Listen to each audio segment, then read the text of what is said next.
Welcome to another edition of Bill and Joe's TV. And we're not doing all that great on the TV part, folks. But with that being said, it's time to get into this particular episode of Bill and Joe's Live TV. Excuse me, Bill, but I just received the breaking news and I decided to put a little bit more slides. So, of course, this is going to make a little bit mess in the rest of our session, but be sure that if you have any problems, so that means that Joe make a Polish jokes. So please excuse moi and let's listen to the Bill's voice and see our stuff, new stuff. We're going to cover something that's called the South Carolina Baseload Review Act. And the way this thing is set up, it's actually an abbreviation, an abridged version per se, of the South Carolina Code of Laws. It comes out of Title 58, Chapter 33, Article 1, and then it goes into the section. And on the screen you'll see this particular section, 58-33-210. This article is known and may be cited as the Baseload Review Act and is applicable to as defined in section 58-33-220 of this article. Now, we've covered that Baseload Review Act previously, folks. So let's continue here. 58-33-220. The following terms, when used in this article, shall have the following meanings, unless meaning is clearly apparent from the context. Yeah, right.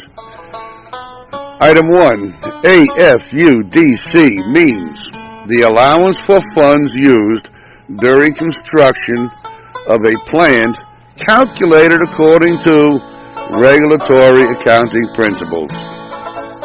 Item number 2, base load plant or plant means a new coal or nuclear fueled electrical generating unit or units or facility that is designated to be operated at a capacity factor exceeding 70% annually, has a gross initial generation capacity of 350 megawatts or more, and is intended in whole or in part to serve retail customers of a utility in South Carolina and for a coal plant.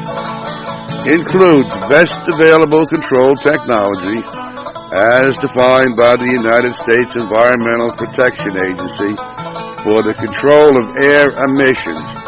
There's a whole bunch of words there, folks, believe you me.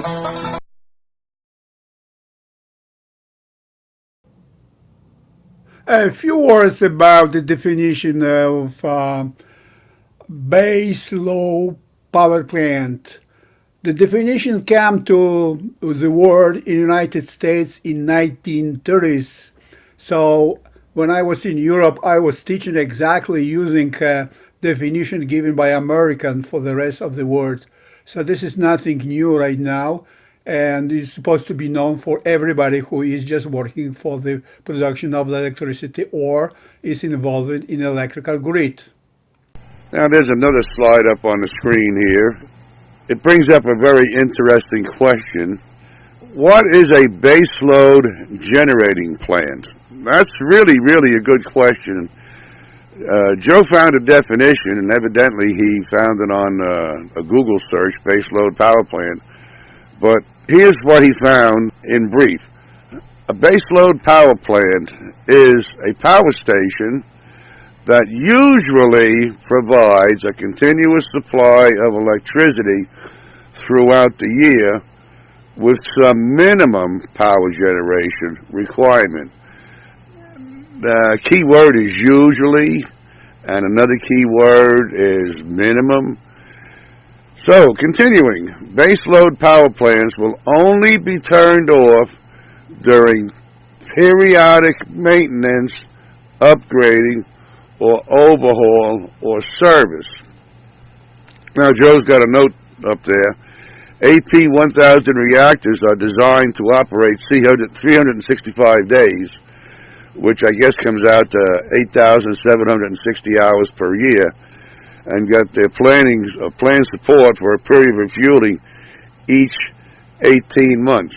Now, I haven't personally checked into all of that stuff myself, folks. I'm going to be perfectly honest with you. But here's a real good question. What an extreme idiot is a person who does not understand that definition to apply to BLRA, in other words, the Baseload Review Act. The project must be proven in 100% to be a base load. And here's the sad part, folks. There is no such proof in the Jenkinville's application, neither in the ORS/PSC quote-unquote scientific review since 2008. That's quite a ways back down the road there, folks, ain't it? Now, up on the screen, folks, is another picture, something that Joe had found. According to what Joe has found and researched, the man's name is Scott Elliott, and he's an attorney, a.k.a. a lawyer. Evidently, he was an ex-public service commissioner. Now, I want to digress here just for a moment, folks, because I did a little bit of research, and I was just curious about something. You know, we often hear about the rule of law, okay? I mean, we hear, what is the rule of law? I haven't got time to get into that here. But I found in one of my books, it's not really a book, it's a magazine, and I just want to give you a little bit of information. This was back in the 2011-2012 South Carolina Legislature. There was a fellow by the name of Creighton B. Coleman. And this is what I want you to listen to, folks. Listen to their dates of birth. Now, why I wrote the dates of birth down, quite honestly, I don't remember, but I'm pretty sure I sent out some emails and some snail mails to all these individuals that I'm going to name. And like I say, I'm going back to about, let's say 2012, okay? Again, Creighton B. Coleman, he's in the Senate. He's a Democrat, which I could care less about. He was born May 12th, 1956. And then there was Robert W. Hayes, Jr. He was a Republican, also in the Senate. He was born December 19th, 1952. And then we go along here, and we have a fella by the name of Glenn F. McConnell. I guess he was the Senate president. I'm not quite sure. I don't know why I put that note in there. And then we go to Harvey S. Peeler. He's a Republican. And he was born September 8th, 1948. Again, that's in the Senate. And as I turn the page here, turn the page again, got a few advertisements here. And let's see here. Okay, hang on, folks. Here we go. Okie dokie.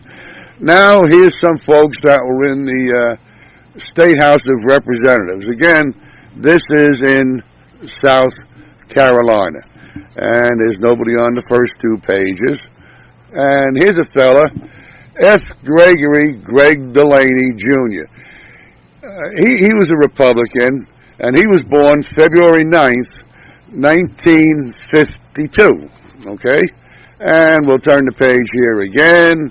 And we have John Richard C. King. He was a Democrat. He was born June 25th, 1976. And there was a Deborah A. Long. She was a Republican. She was born November 21st, 1981. And we turn the page again, and we have J. Gary Cimarol, Republican. He was born May 29th, 1966. And as we turn the page, that seems to be the end of it right there. Let me just check, folks. Like I say, I don't work off a script. I don't have any notes. There's no teleprompter in front of me. what you hear is what you get, mistakes and all. And I will make some mistakes. Make no mistake about that.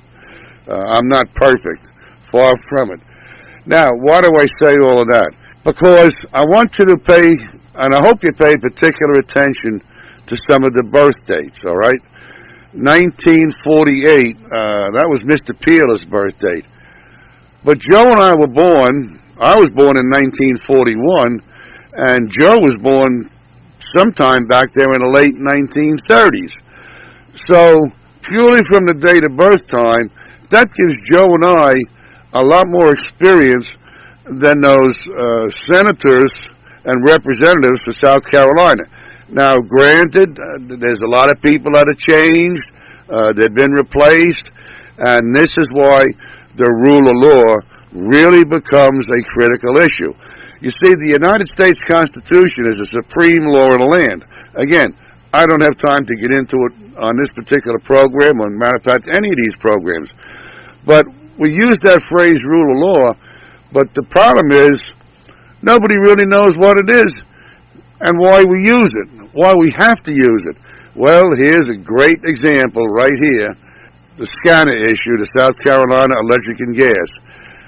So anyway, here's this guy up here, Scott Elliott. Evidently, he's no longer on the Public Service Commission.